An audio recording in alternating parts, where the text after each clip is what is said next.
మన పెట్టుబడి మన పిల్లల భవిష్యత్తు కోసమే కదా. మీ పెట్టుబడికి నమ్మకమైన వేదిక శ్రీ వాసవి ప్రాజెక్ట్స్.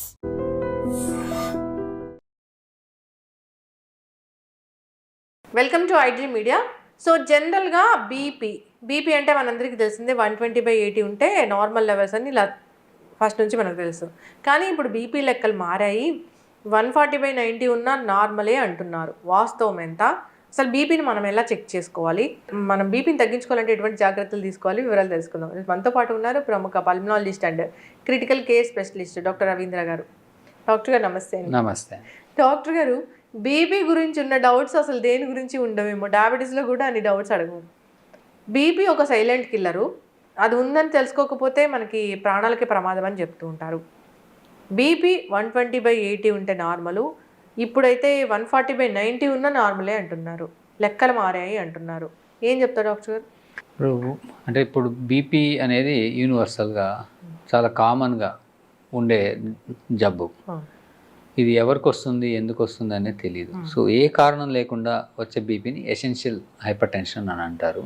సో అది నేను ఒక లంగ్ స్పెషలిస్ట్ అయ్యి ఉండి దాని గురించి ఎట్లా అని అంటే, మాకు ఈ బీపీ కేసులు ఆయాసంతో వస్తారు.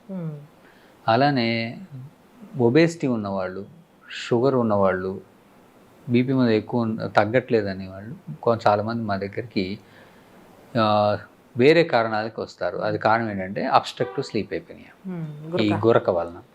సో ఆ విధంగా మాకు బీపీకి సంబంధం ఉంటుంది. సో ఏదైనా ప్రాబ్లం ఉన్నప్పుడు ఇట్లా సో బీపీ కూడా కంపల్సరీ కంట్రోల్ చేయాల్సిన అవసరం ఉంటుంది. సో బాడీలో మనం అంతా హెల్తీగా ఉంటేనే మనకు మిగతావన్నీ కరెక్ట్ అవుతాయి, లేకపోతే సిమ్టమ్స్ రిలీవ్ ఉండదు. మీరంటే బీపీ ఈ క్లాసిఫికేషన్స్ అంటే ఇవి ఏమన్నా మారాయా? సో బేసికల్గా మనం ఆలోచిస్తే మన బాడీ డిజైన్ చేసింది 120/80కి. So God designed or nature designed 120/80. అంటే దానికి ఏం పెరిగితే ఏమవుతుంది అని అనుకుంటున్నాం చాలామంది. పెరిగితే ఇమ్మీడియట్గా ఏం చనిపోము, కానీ మన బాడీలో మనకందరికీ తెలుసు కేశనాళికలు అని ఉంటాయి. అంటే క్యాపిలరీస్. మన హెయిర్ ఉందా, హెయిర్ కన్నా థిన్గా కానీ హెయిర్ అంత సైజ్ కానీ ఉంటాయి క్యాపిలరీస్. ఈ క్యాపిలరీస్ మన కంటి రెటీనాలో కానీ, అలానే ఎస్పెషల్లీ కిడ్నీస్లో కానీ క్యాపిలరీస్ ఎక్కువ ఉంటాయి, బ్రెయిన్లో ఉంటాయి.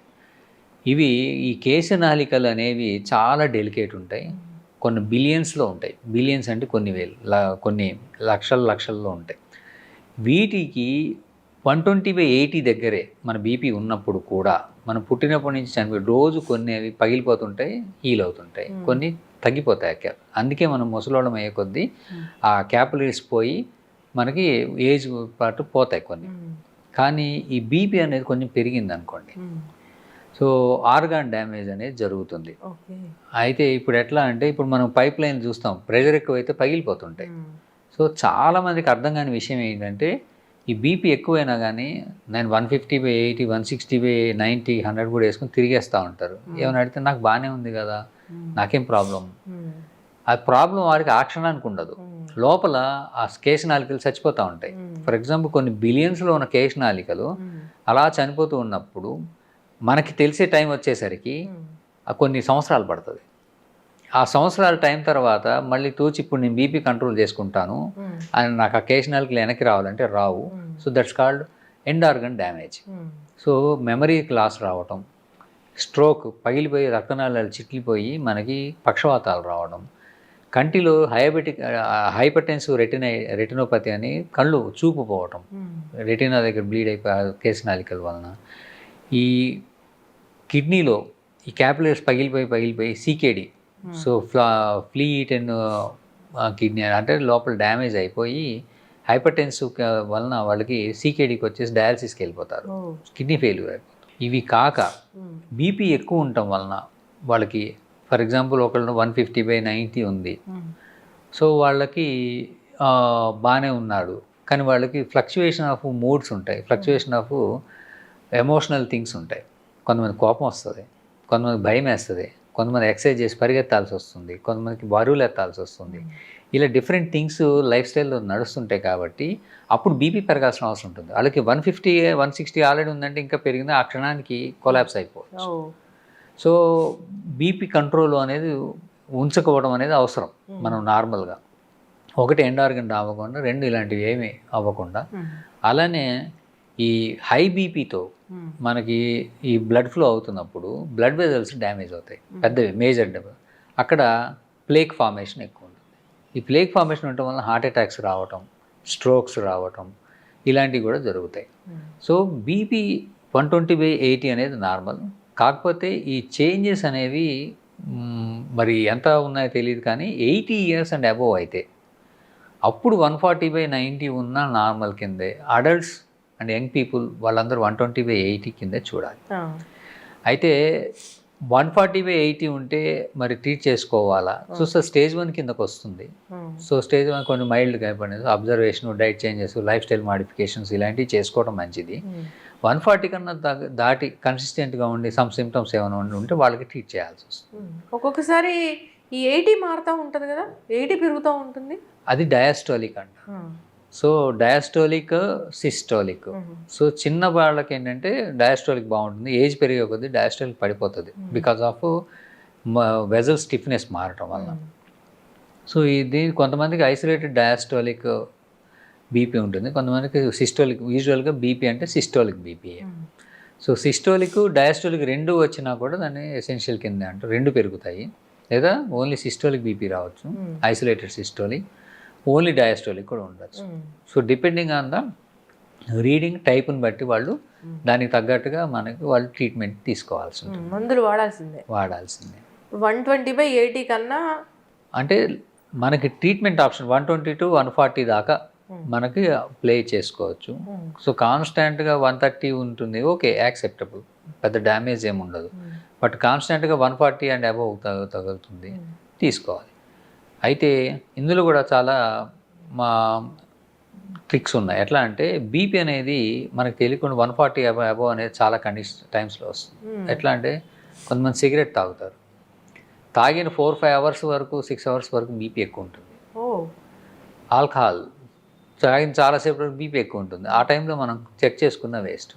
మనం ఎక్సర్సైజ్ చేస్తాం, ఒక నెక్స్ట్ 2-3 hours వరకు బీపీ ఎక్కువ ఉంటుంది. మెట్లు ఎక్కొచ్చాము, నడిచాము, బీపీ ఎక్కువ ఉంటుంది. ఎమోషనల్ ప్రాబ్లమ్స్ ఉన్నాయి, స్ట్రెస్, స్ట్రెయిన్ అయింది, కోపం వచ్చింది, బీపీ ఎక్కువ ఉంటుంది. ఫుడ్ తిన్నాం, స్టిమ్యులెంట్స్, ఇప్పుడు మసాలా ఆహారం తిన్నాం, వెంటనే బీపీ చెక్ చేయకూడదు, అప్పుడు ఎక్కువ ఉంటుంది. సో అలాగా చాలా కండిషన్స్ ఈ బీపీని మారుస్తుంటాయి. సో అవి తెలుసుకొని బీపీ చెక్ చేసుకోవాలి. యూజువల్గా బీపీ రెస్టింగ్ బీపీ అంటారు. రెస్టింగ్ బీపీ అంటే మనం ఫ్రెష్గా నిద్ర మంచిగా లేవగానే ఆ టైంలో ఉన్న బీపీ అనేది మనది బేస్ లైన్ కరెక్ట్ బీపీ. అంటే నిద్ర లేవగానే బీపీ చెక్ చేసుకోవాలి, చేసుకుంటే అది కరెక్ట్గా తెలుస్తుంది. ఈవినింగ్ సాధారణంగా లంచ్ తర్వాత యూజువల్గా బీపీ కొంత ఎక్కువ ఉంటుంది. సో ఆ టైంలో చెక్ చేసి 140 ఉందంటే మేబీ అది normal evening. So by the time evening వచ్చేసరికి మనకి ఈ లైఫ్ స్టైల్ స్ట్రెస్ ఉంటాయి కాబట్టి యూజువల్గా ఈవినింగ్స్ అనేది ఎక్కువ ఉంటుంది. సో దాన్ని మనం పట్టించుకోము. సో ఇవన్నీ ఏంటంటే ఫిజిషియన్ చూసుకొని దాన్ని బట్టి వాళ్ళకి డెఫినెట్గా అవసరమా లేదా అనేది వాళ్ళు డిసైడ్ చేస్తారు. సో మనం అందరూ కూర్చొని చూసుకొని పైకి వచ్చింది, ఇది కిందకు వచ్చింది, ఇవి పెరిగాయి, ఇలాంటి వరీ సమస్య అంటే అన్నీ తెలుసుకోవాల్సిన అవసరం లేదు. సో ఇప్పుడు విషయం ఎట్లా ఉందంటే సెల్ఫ్ డెసిషన్ ఎక్కువైపోయింది, దానివల్ల వచ్చిన ప్రాబ్లమ్స్ ఎక్కువైపోతున్నాయి.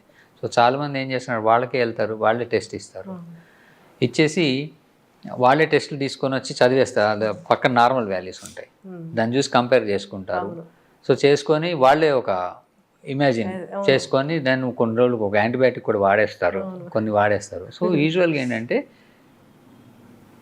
ఒక జబ్బు వచ్చింది అని దానికి ఏ టెస్ట్ చేయాలి అని, దానికి ఇంటర్ప్రిటేషన్స్ ఏంటి, దానికి ఏ ట్రీట్మెంట్ ఇవ్వాలి అని ఈ మధ్య పేషెంటే చేసేసుకుంటాం. అవును, చాట్‌జీపీటీని అడిగితే కూడా చెప్తుంది.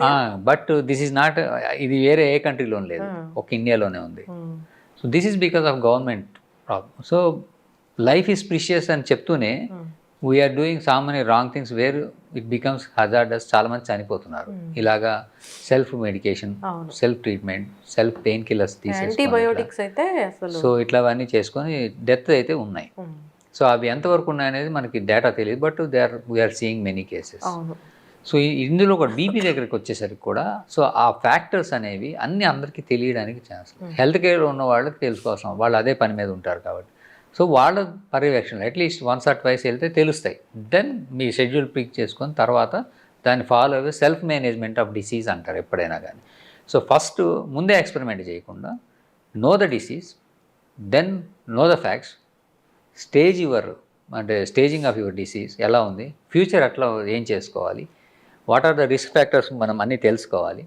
అవి తెలుసుకున్నాక జబ్బును మనం మేనేజ్ చేసుకోవాలి. మరి డాక్టర్ గారు బీపీ ఒకసారి వచ్చింది, డాక్టర్ ట్యాబ్లెట్ రాయడం మొదలు పెట్టారు, వాడమన్నారు, మేము మొదలు పెట్టాము, ఇది స్టాప్ చేసే పరిస్థితి ఎప్పుడైనా వస్తుందా? బీపీ అలాంటివన్నీ ఏంటంటే ఇర్రివర్సిబుల్ కండిషన్స్, ఒకసారి వస్తే ఉంటాయి. Very rarely few people, like sugar కూడా కొన్ని రోజులు ఉంటుంది మాయమైపోతుంది, అట్లా బీపీ కూడా కొంతమందికి ఆఫ్టర్ సమ్ కండిషన్స్ మాయమైపోయి కొంత తగ్గుతుంది. కారణాలు మల్టీఫ్యాక్టోరియల్.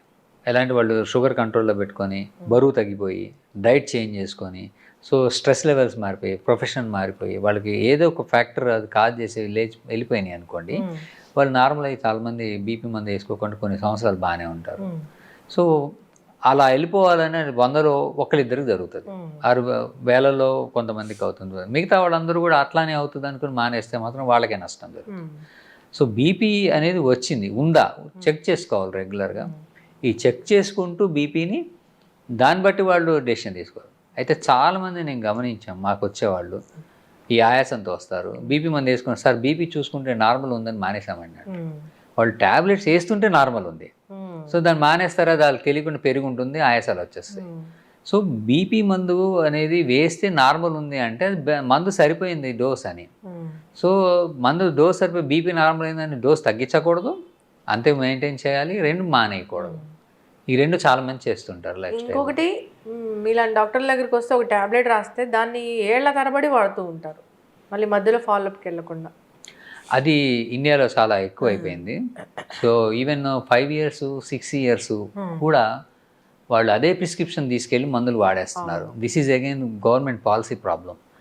వై ఇంటర్నేషనల్గా అయితే ఒక ప్రిస్క్రిప్షన్ ఇస్తే ఆ ప్రిస్క్రిప్షన్ మెడికేషన్ అనేది first goes to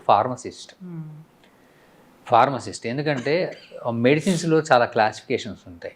so schedule H అని, డేంజరస్ అని, నార్కోటిక్స్ అని, అండ్ కొన్ని లిమిటెడ్ యూసేజ్ అని, సైడ్ ఎఫెక్ట్స్, ఈ ప్రొఫైల్స్ అన్నీ చాలా ఉంటాయి. సో ఈ మందులు రాసేటప్పుడు ఏ పేషెంట్కి ఏం రాస్తాము అనేది డాక్టర్కి సిచ్యువేషన్ బట్టి రాస్తారు. దాని తర్వాత అవి ఎక్స్ప్లెనేషన్ చేయడం, ఎన్ని ఇవ్వాలి అనేది మాత్రమే, ఎన్ని మందులు ఇవ్వాలని రాసినాక those things goes to pharmacist. Qualified pharmacist అవన్నీ చూసినాక పేషెంట్కి ఎన్ని, ఫర్ ఎగ్జాంపుల్ 2 నెలలు వాడాలి మందులు, ఆ 2 నెలలే సప్లై చేస్తాడు, చేసి ఆ ప్రిస్క్రిప్షన్ అక్కడితో ఎండ్ చేస్తాడు.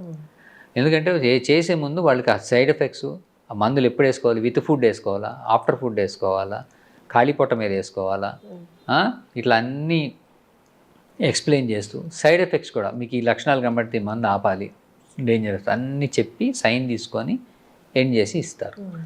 అయితే ఫర్ ఎగ్జాంపుల్ కొన్ని ఒకరికి జ్వరం వచ్చింది, 5 రోజులు యాంటీబయాటిక్స్ రాసాము, అక్కడితో ఎండ్ అయిపోవాలి 5 రోజుల్లో. కానీ ఇదే యాంటీబయాటిక్ వాళ్ళు ఒక 10 కోర్సులు 20 కోర్సులు కొనేసుకుని వేసేసుకుంటారు. సో అదే వచ్చింది కదా లాస్ట్ టైం, మళ్ళీ డాక్టర్ దగ్గరికి వెళ్తే సేమ్ మందు రాస్తాడు.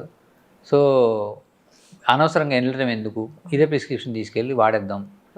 యాక్చువల్లీ ఏంటంటే మనం వెళ్ళి వెర్బల్గా అడిగినా, మనం వెళ్ళి ఓల్డ్ ప్రిస్క్రిప్షన్ ప్రొడ్యూస్ చేసినా, మనం వెళ్ళి మనకు ఒక టెస్ట్ చేయమని చెప్పినా ఇవి లీగల్లీ చేయకూడదు. ఇది గవర్నమెంట్ మరి ఎందుకు పట్టించుకోవట్లేదో మరి గవర్నమెంట్కే తెలియాలి. ఎందుకంటే ఒక మెడిసిన్ అనేది రూల్ దాటి వేస్తే ఎనీ మెడిసిన్ దాని సైడ్ ఎఫెక్ట్స్ ఉంటాయి. కొంతమంది సైడ్ ఎఫెక్ట్ వర్సెస్ లైఫ్, ఇప్పుడు అది వేయకపోతాడు చనిపోతాడు, లేదు వేస్తూ కొన్ని సంవత్సరాలు బతుకుతాడు, కొన్ని డెకేడ్స్ బతుకుతారు, సో వేయమని చెప్తారు. సో ఈ benefit versus loss, benefit versus side effects, ఇవన్నీ వాళ్ళకి డాక్టర్ చెప్పి చేస్తారు. సో కొంతమందికి ఏంటంటే రాలేరు, పూర్ పీపుల్ ఉంటారు, సో వాళ్ళకి చెప్పేస్తారు ఈ 6 నెలలు వేసేసుకో, ఈ సంవత్సరం వేసుకో, క్రానిక్ డిసీజ్, మధ్యలో ఉంటారా లేదా టాప్అప్ ఇస్తారు. ఇప్పుడు ఏంటంటే వాళ్ళు ఒకే మెడికల్ షాప్లో కొనాలని రూల్ లేదు. సో ఒక మెడికల్ షాప్లో కొన్నాక యాక్చువల్లీ వెస్టర్న్ వరల్డ్లో కానీ ఎక్కడ అదర్ దాన్ ఇండియా ఆ ప్రిస్క్రిప్షన్ ఇంకో చోటకి వెళ్ళడానికి లేదు. సో వాళ్ళకి దొరకదు. అప్పుడు ఏం చేస్తారంటే వెస్టర్న్లో కూడా డాక్టర్స్, నువ్వు రాలేవు, నీకు ప్రాబ్లం ఉంది, so we will give top-up when ever you ask. So వాడు $400 ఛార్జ్ చేసేవాడు $10 $20 తీసుకొని కొంతమంది నీడి వాళ్ళకి వాళ్ళ కోసం వచ్చి అంత కట్టాలి, వాళ్ళకి ఆ టాప్అప్ ఇచ్చేస్తారు. సో అది రూల్, బికాస్ డేంజరస్ మందులు వాడుకొని కిడ్నీ పోగొట్టుకొని అవును. కెమికల్స్ లివర్ పోగొట్టుకొని ఆ సమ్ అదర్ ఇష్యూస్ రెసిస్టెన్స్ తెప్పించేస్తారు. రెసిస్టెన్స్ అంటే మందులు పనిచేయకపోవటం ఇన్ఫెక్షన్స్కి, ఇవన్నీ జరుగుతున్నాయి. కాబట్టి సో పర్యవేక్షణలో ఎక్స్పెరిమెంట్ చేయకుండా అసలు మందులు వాడకూడదు, అవసరం లేదు, వచ్చింది అదే అనుకుని వాళ్ళు అన్నీ వాడేస్తామంటే 5 ఏళ్ళు డాక్టర్ చదవటం వేస్ట్, 15 ఏళ్ళు చదవటం వేస్ట్. అందరూ ఇండియాలో ఇట్లా జరుగుతూనే ఉంది. సో ఆ నాలెడ్జ్ డాక్టర్ పెట్టుకోవడం అనేది అనవసరం అంటే ఒక సెక్టర్కి. So these things are very ridiculous అయిపోతాయి. సో దీనికి తగ్గట్టుగా మనకి నేషనల్ హెల్త్ పాలసీ కింద వాళ్ళు ఇవి చేయాల్సినవి చాలానే ఉన్నాయి. సో బీపీ మందు ఒకసారి వచ్చి స్టార్ట్ చేసినాక పోవడం అనేది జరగదు. జరిగితే అది చూసుకొని ఆపుకోవాలి. సాధారణంగా బీపీ మందు అవసరం లేదంటే వాళ్ళు బీపీ పడిపోయి డౌన్ అయిపోయి కిందకి నీరసాలు రావడం, కొలాప్స్ ఇలాంటివి అవుతాయి, అప్పుడు ఆపుతారు. బీపీ వేస్తుంటే నార్మల్ మందు వేస్తున్నారు కానీ రికార్డింగ్ నార్మల్ వస్తుంది, దేర్ బీపీ ఉన్నట్టు వాళ్ళు మందులు కంటిన్యూ చేయాల్సి. ఇప్పుడు బీపీ డౌన్ అయిపోవడం అంటే ఎంత పడిపోతే డౌన్ అయిపోయింది అన్నట్లు? 90 సిస్టోలిక్ అండ్ 60 to 70 డయాస్టోలిక్. అంటే మనకి ఒక 30 సిస్టోలిక్లో పడిపోయినా అంతకన్నా డౌన్ అయితే కిడ్నీ అనేది ఫెయిల్ అయిపోయే ఛాన్స్ ఉంటుంది. అంటే కిడ్నీకి మనకి యూరిన్ ఫామ్ అవ్వాలంటే ఒక ఫిల్టర్ అనమాట. కిడ్నీ ఫిల్టర్ అవ్వాలంటే మనకు ఒక ప్రెషర్ ఉండాలి. ఆ ప్రెషర్ లేకపోతే కిడ్నీ ఫెయిల్ అవుతుంది. వన్స్ ఫెయిల్ అయిందంటే అది వెంటనే మళ్ళీ పనికి రాదు. అంటే ఇప్పుడు ఈరోజు బీపీ నాకు సడన్గా కొలాప్స్ అయిపోయి బీపీ పడిపోయింది, ఒక 2 నిమిషాలు పడిపోయింది. ఈ లోపల నేను చనిపోలేదు కానీ నాకు ఐ ఫ్లూయిడ్స్ ఇచ్చారు, రికవర్ అయ్యాను. బీపీ పెరిగింది కానీ కిడ్నీ పని చేయమంటే వెంటనే పని చేయదు, దాని ఎక్యూట్ కిడ్నీ ఇంజరీలోకి వెళ్ళిపోతుంది. అది ఇట్ టేక్స్ సమ్టైమ్స్ 2 days, ఒకసారి గంట పట్టచ్చు, ఒకసారి వారం పట్టచ్చు, ఒకసారి డయాలసిస్ కూడా చేయాల్సి రావచ్చు. సో క్రిటికల్లీ డౌన్ అయినప్పుడు మాత్రం దాన్ని లో బీపీ అని పడిపోదాం, దానికి మనం వెంటనే క్లియర్ చేసుకోవాలి. సో దాని పరిస్థితి రాకుండా చూసుకోవాలి. తెలిసిపోతుంటుంది వాళ్ళ వీక్నెస్, కొలాప్స్ అవటం, స్వెట్టింగ్ రావటం ఇలాంటివి వచ్చేస్తుంటాయి. సో బీపీ చెక్ చేసుకొని ఆ మందులు వేసుకోకపోవడం, వేసుకొని ఆగటం, అవసరమైతే ఐ ఫ్లూయిడ్స్ వెంటనే ఇవ్వటం, మెడికల్ అటెన్షన్కి వెళ్ళటం జరగాలి. మరి డాక్టర్ గారు, ఉప్పు తింటే బీపీ బాగా పెరిగిపోతుందా? ఎస్, ఉప్పు అనేది బీపీ పెరగడానికి ఒక కారణం రావడానికి. ఏంటంటే మనకి టోనిసిటీ అంటాం. ఇప్పుడు మనం ఏంటంటే నీళ్ళలో మనం ఈ ఉప్పు కలిపితే దానికి ఒక టోనిసిటీ వస్తుంది, దాని డెన్సిటీ పెరుగుతుంది. సింపుల్గా చెప్పాలంటే మనం కోడిగుడ్డు నీటిలో వేస్తే మునిగిపోతుంది, అది ఉప్పు నీళ్ళు వేస్తే తేలుతుంది. సో దానికి ఉప్పు కలిసింది అంటే దాని యొక్క మారాలి, రక్తం యొక్క కెపాసిటీ మారుతుంది, చిక్కదనం అవుతుంది. అంటే టోనిసిటీ అంటారు. టోనిసిటీ పెరగటం వల్ల బీపీ పెరుగుతుంది. సో ఈ బీపీ పెరుగుతుంది కాబట్టి బీపీ రాకుండా ఉండాలన్నా వచ్చిన వాళ్ళైనా ఈ ఉప్పుని కంట్రోల్ చేసుకోవాలి. పచ్చళ్ళు కూడా తినకూడదు. పచ్చళ్ళు అంటే డైలీ బాడీలోకి వెళ్ళాల్సిన ఉప్పు ది బెస్ట్ అంటే 1.5 grams కన్నా తక్కువ ఉండాలి. సో మన ఇండియాలో అయితే 4-5 grams వెళ్ళిపోతుంది, ఎక్కువ వెళ్తుంది. సో 1.5 grams నుంచి 2300 అంటే 2.3 grams లోపలే ఉండాలి రోజు వెళ్ళేది. అంతకన్నా ఎక్కువ వెళ్తే మనకి బీపీ వలన వచ్చే నష్టాలు ఎక్కువ వస్తాయి. కిడ్నీ కూడా వాటిని బయటికి తీయలేదు, అంటే యూరిన్లో మనకి ఈ సాల్ట్ బయటికి వెళ్ళిపోతాయి, ఎక్కువ ఎక్సెస్ ఉన్నవి. సో ఆ కెపాసిటీ దాటిపోతుంది. సో మనకి బాడీలో ఉండిపోవడం వలన బీపీ ఎక్కువయ్యే ఛాన్స్ ఉంటుంది. అలాని అసలు ఉప్పు పూర్తిగా మానేస్తే కూడా కావాల్సిన మనకి లవణాలు కావాలి బాడీకి. ఆ లవణాలు మినరల్స్ లేనిదే మనం బతకం. సో పర్మిటెడ్ లెవెల్లో కరెక్ట్గా ఎంత కావాలో అంతే తీసుకోవాలి, ఎస్పెషల్లీ ఉప్పు. ఇప్పుడు నేను ఫస్ట్ టైం బీపీ చెక్ చేసుకోవాలనుకుంటున్నాను, లేదా నాకు బీపీ ఉందో లేదో తెలుసుకోవాలి, మానిటర్ చేసుకోవాలనుకుంటున్నాను. ఇప్పుడు ఒక ఎక్స్పెరిమెంట్ లాగే చూపించాలి మనము. బీపీ చెకింగ్ అంటే డిజిటల్ మీటర్స్ ఉంటాయి, లేదంటే మీ హాస్పిటల్స్లో అయితే వేరే అక్యురేట్గా చూపించేవి ఉంటాయి. సో డిజిటల్ దాంట్లో చూసుకునేటప్పుడు మేము ఎలాంటి జాగ్రత్తలు తీసుకోవాలి, చేసే తప్పులు ఏంటి ఒకసారి చూపిద్దాం డాక్టర్ గారు. దీనికన్నా ముందు ఈ బీపీ ఈ చెక్ చేసుకోవాలి, ఎప్పుడు చెక్ చేసుకోవాలి, అసలు లక్షణాలు ఏంటి? చాలామందికి లక్షణాలు ఉండవు. సో కొంతమందికి ఏంటంటే చేయి లాగటం, అది హార్ట్ అటాక్ లాగా, కొంచెం బీపీ ఎక్కువ ఉంటే చేయి లాగటం వస్తుంది, తల తిరుగుతుంటుంది, ఈ ఆక్సిపిటల్ అంటే ఈ మెడ దగ్గర నొప్పి వస్తుంది, దట్ ఇస్ ద మెయిన్ కారణం. కొంతమందికి ఈ లక్షణాలు కూడా ఉండవు, చాలా బీపీ ఉంటుంది, మామూలుగా తిరిగేస్తుంటారు. సో ద ఓన్లీ ఏంటంటే లక్షణాలు లేని వాళ్ళు కూడా ఎప్పుడైనా బీపీ చెక్ చేసుకుంటూ ఉంటాం, ఒక్కటే మార్గం. సో ఈ చెక్ చేయడం అనేది ఈ డిజిటల్, ఒకప్పుడు ఈ డిజిటల్ అనేవి లేవు. సో ఓన్లీ మాన్యువల్గా చూసేవాళ్ళు ఈ మెర్క్యూరీ మానోమీటర్ తోటి. ఆ డిజిటల్ కూడా వచ్చాయి. ఇప్పుడున్న క్రైటీరియాలో ఇదే కరెక్ట్. డిజిటల్ వై ఇప్పుడు మ్యాన్ టు అంటే ఇంటర్ పర్సనల్ వేరియేషన్ అని అంటారు. పర్సన్ టు పర్సన్ అంటే ఒక పర్సన్ చూస్తే 180 ఉంటుంది, ఒక పర్సన్ చూస్తే 160 ఉంటుంది. ఒకే పేషెంట్ అదే టైంలో పర్సన్ వేరియేషన్ అనేది ఆ స్పీడు ఎంత స్పీడ్లో పడిపోతుంది, వాళ్ళు ఎంత అబ్జర్వ్ చేస్తున్నారు అని. సో ఇంటర్ పర్సనల్ వేరియేషన్ వలన బీపీ 140 చెప్తే ఒకళ్ళు 180 చెప్తారు. సో దానివల్ల ఏంటంటే ఈ డిజిటల్ అనేది సేఫ్. ఇప్పుడు వెస్ట్రన్ వరల్డ్లో దాదాపుగా పర్సనల్ చెకింగ్ లేదు, డిజిటలే వచ్చేసి. ఈ డిజిటల్ అనేది ప్రోగ్రామ్ లైక్ ఫిక్స్డ్గా ఒకే స్పీడ్తో చూస్తాయి. ఇప్పుడు మనకి పల్సు మనకి నిమిషానికి 72 సార్లు కొట్టుకోవాలి అంటే దాదాపుగా లెస్ దెన్ 1 సెకండ్కి ఒక బీట్ కొట్టుకుంటాం. ఈ బీట్కి మధ్యలో మనం ఎంత స్పీడ్గా మెర్కురీ కాలం దింపుతున్నాము అనేది, బాగా స్పీడ్ దింపితే బీపీ ఉన్నా కూడా తెలియదు అసలు. అయితే మంచి సో ఇదైతే ఒకే స్పీడ్తో చూస్తాయి, ఒకే స్పీడ్తో చూస్తే. కాకపోతే ఇందులో కొన్ని ఏంటంటే మిస్టేక్స్ ఏంటంటే చేయి కదిలిచ్చిన తర్వాత కఫ్ సరిగా పెట్టుకోకపోయినా, లూజ్గా కట్టినా అవి పనిచేయదు, రీడింగ్ తప్పు ఇస్తుంది. సో అవి ఎర్రర్ ఇస్తుంది. సో దానికి రకరకాల కారణాలు ఉంటాయి. ఒకటేంటంటే ఒబేసిటీ. సేమ్ కఫ్ అన్ని సైజులకి సరిపోదు. సో వాళ్ళకి సరిపడా సైజు కఫే తీసుకోవాలి. యూజువల్గా యూనివర్సల్గా అందరికీ కనబడే తీసుకొస్తారు. పీడియాట్రిక్స్కి చిన్న పిల్లలకి ఇది పెడితే బీపీ తక్కువ వస్తుంది, అలానే ఒబేసిటీ ఉన్న వాళ్ళకి ఇది పెడితే బీపీ ఎక్కువ వస్తుంది. సో చేతికి కాలుకి వేరే ఉంటాయి కఫ్. సో వాళ్ళకి తగ్గట్టుగా large, extra large or normal or small depending on తీసుకోవాల్సి ఉంటుంది. కఫ్ మారుతుంది, ఈ చేతి కట్టేది మార్చుకోవాలి.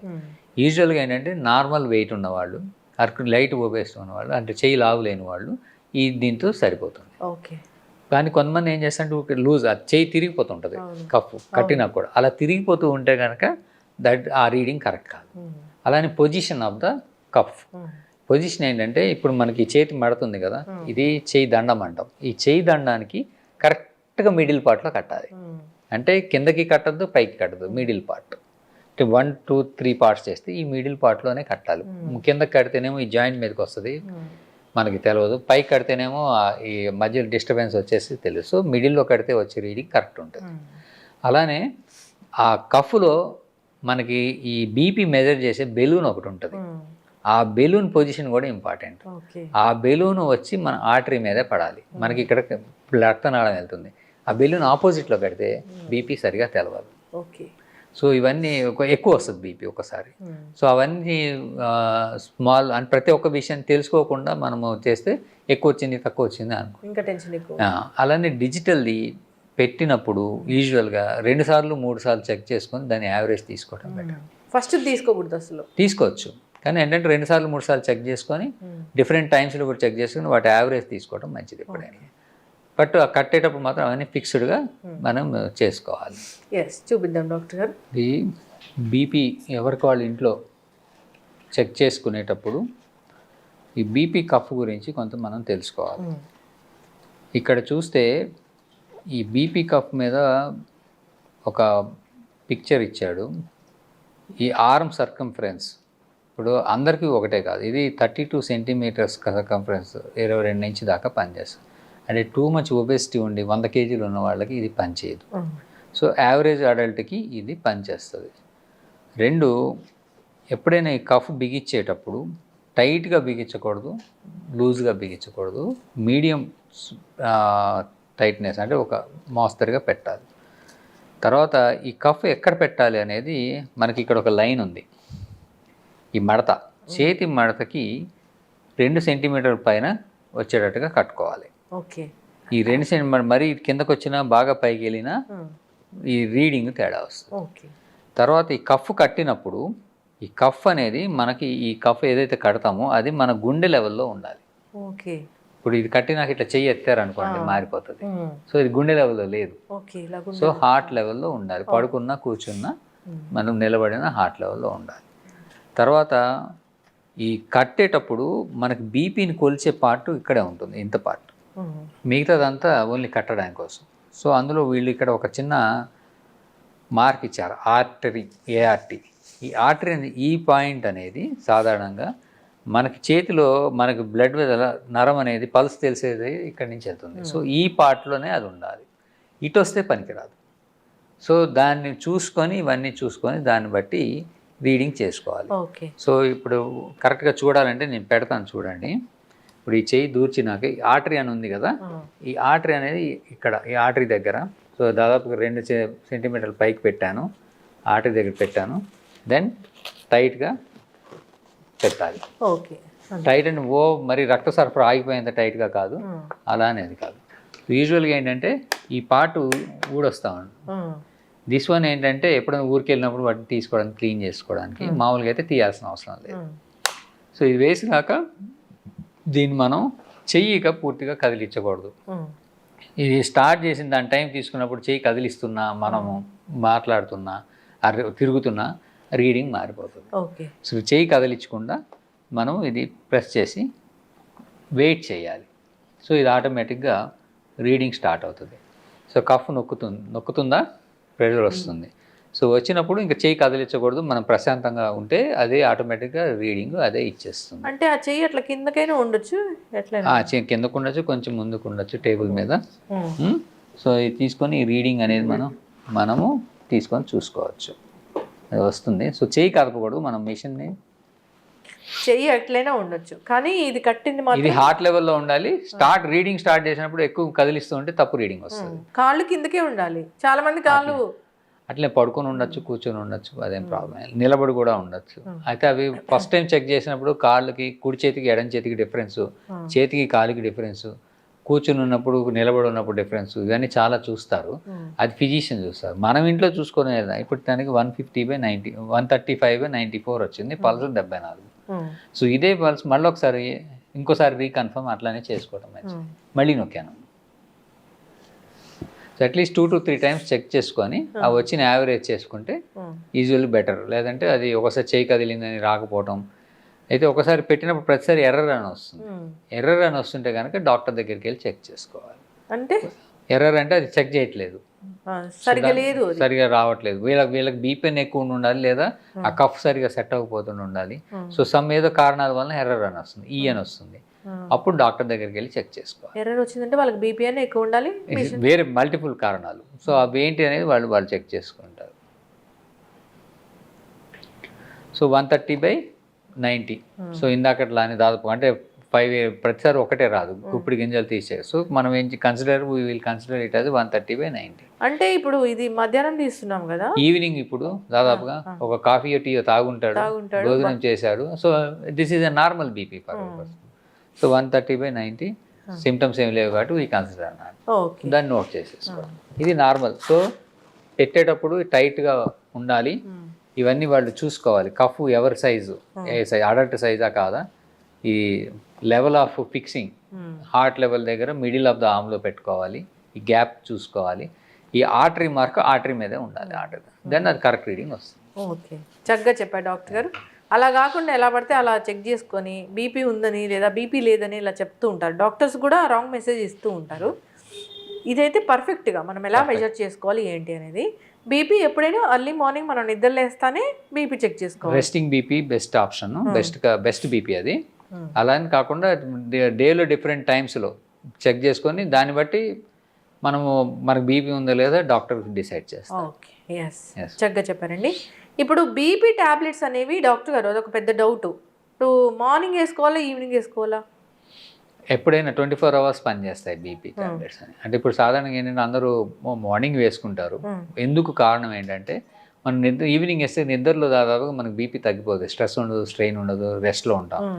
సో పొద్దున్న లేవగానే, పొద్దున్న లేచిన దగ్గర సాయంత్రం దాకా మనకి హడావుడిగా బిజీగా ఉండి స్ట్రెస్లు, స్ట్రెయిన్లు, ఎమోషనల్, ఎక్సర్సైజులు, పరుగులు పెట్టడాలు ఉంటాయి. సో ఆ టైంలో ఫ్లక్చువేషన్స్ ఉంటాయి కాబట్టి పొద్దున్నే బ్రేక్ఫాస్ట్తో మనము బీపీ వేసుకుంటే ఆ మిగతా రోజంతా కంట్రోల్లో ఉంటుంది. బట్ అలానే అది నైట్ పనిచేయదని కాదు. యూజువల్గా ఇప్పుడు వస్తున్న ట్యాబ్లెట్స్ ఏవైనా కానీ sustain release, control release, modified release, ఇలా ఎక్స్టెండెడ్ రిలీజు, ఇలా డిఫరెంట్ మెథడ్స్లో తయారు చేస్తున్నారు. కాబట్టి అది ఒకసారి మనం మింగితే అది 24 hours పనిచేస్తుంది. సో అందుకని మింగగా పనిచేస్తూనే ఉంటుంది. సో కొంతమందికి యూజువల్గా మార్నింగ్ తీసుకుంటే ఓకే, కొంతమందికి ఫిజిషియన్ డిసైడ్ చేస్తారు మధ్యాహ్నం వేసుకోమని, రాత్రి వేసుకోమని. మరి 4-5 మందులు అవసరం పడతాయి, కొంతమందికి తగ్గదు. సో అలాంటి వాళ్ళు డిస్ట్రిబ్యూట్ చేస్తారు, డే అంతా వాళ్ళు డిస్ట్రిబ్యూట్ చేసి ఈ టైంలో తీసుకోండి అని చెప్తారు. సో ఒకే ఒక మెడిసిన్ తీసుకోవడం అంటే యూజువల్గా బెస్ట్ ఈజ్ మార్నింగ్, బట్ మిగతా టైంలో తీసుకున్నా కానీ పనిచేస్తుంది 24 hours కాబట్టి. చక్కటి ఇన్ఫర్మేషన్ డాక్టర్ గారు. కానీ ఏదైనా ఒక టైంలో తీసుకుంటేనే మంచిది. వాళ్ళు ఏదైనా మార్నింగ్ చెప్తే మార్నింగ్ తీసుకోవడమే మంచిది. ఎవ్రీ 24 hours వేసుకుంటూ ఉంటే వాళ్ళకి కరెక్ట్గా మెయింటైన్ అవుతుంది డ్రగ్ డోసేజ్ అనేది బాడీలో. ఎస్, చక్కగా చెప్పారండి. బీపీ అనేది ఎంత ఉండాలి అంటే 120/80 అదే ఉండాలి. సో ఇంకా 140/90 కన్సిడర్ చేస్తాము అంటే డిపెండ్స్ ఆన్ దేర్ ఏజ్ ఇలా చెప్తూ ఉన్నారు. సో అంతేకాకుండా బీపీ చెక్ చేసుకునే టైం మార్నింగ్ టైమే మీరు చెప్పిన పద్ధతిలో చెక్ చేసుకోవాలని కోరుకుందాం డాక్టర్ గారు. బీపీ టాబ్లెట్స్ డాక్టర్ చెప్పకుండా మానేయొద్దు, మనం సొంతంగా డోస్ కూడా పెంచుకోకూడదు, డోస్ కూడా తగ్గించుకోకూడదు. చక్కగా చెప్పారండి. ఫాలో అవ్వాలని కోరుకుందాం. ధన్యవాదాలు. నమస్తే. And for more videos, Please subscribe to iDream. Please subscribe to iDream. Please subscribe iDream. And please subscribe to iDream. For more videos, subscribe to iDream. please like, share and subscribe to the channel. Congratulations, iDream. subscribe to iDream. Subscribe to iDream. So subscribe to iDream Media. iDream ki iDream team అందరికి huge congratulations. Please subscribe iDream Media. Please subscribe to iDream. Subscribe iDream. Please subscribe to iDream. iDream అంటే నా కళల ఛానల్ను subscribe చేసుకున్న నోరు తిరుగుతలేదు, మీరైతే గంట గుర్తు కొట్టండి. For more such videos, please subscribe to iDream. Subscribe to iDream. Please subscribe to iDream. Please subscribe iDream Media. Please do subscribe to iDream. Please subscribe to iDream Media. For best entertainment and information, please subscribe iDream. And don't forget to subscribe to iDream.